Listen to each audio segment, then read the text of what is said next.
हमें नहीं खेली थी वीडियो नहीं खेली देख रहे पेटा ना फुल्लल है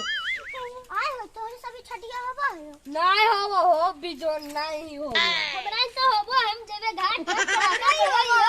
हम दादी के साथे साथे हम नहीं देबा हमें नहीं लेब दिन आयो रे मां तोरा तो ऐसे लग चल जेबे गोदिया उठा ठीक चल बड़ा कट चल हो जरी पेटा उठा फुल्ला ले जरी घूम के पहुंच जइते हां क्या कर यार हां बुरा होसी होला चलो चल अरे तेरी तो फकिया बाबा रे चल हां छठ पूजा है ये चल तो ओ मच्छरदानी बाबा नमः ओम मच्छरदानी बाबा नमः ओम मच्छरदानी बाबा नमः ओम मच्छरदानी बाबा नमः ओम मच्छरदानी बाबा नमः कोची होलो रे गीतिया सुना हो ने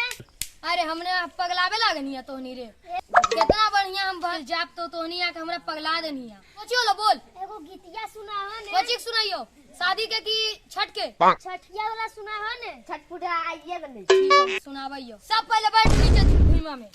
बैठ गए नी हां अब सुनाइयो तो नहीं गीतिया सुना हो ने ठीक है ध्यान से सुनिया मारा बौरे सुगा धनुष से सुगा गिरे मुरु छाय एकरा में हम कमाल की कैली रे जे गीतिया हले गइलिए अरे बाबा तो सुगवा मार गेले की नहीं मरते जब धनुष मरल तो नहीं मरते अरे बाबा ऐसे मरल के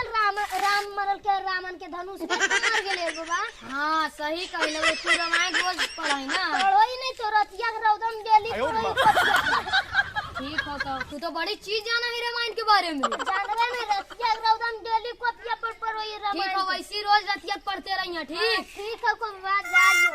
हाँ जा हां जाइए घूमे ले जाइयो आज ने जानो बाबा आज नहाय खाए ने कदुआ भाता खलिए जे पेटा फूल गेल जाइयो पतैबो हाँ ठीक हो जो प्रणाम बाबा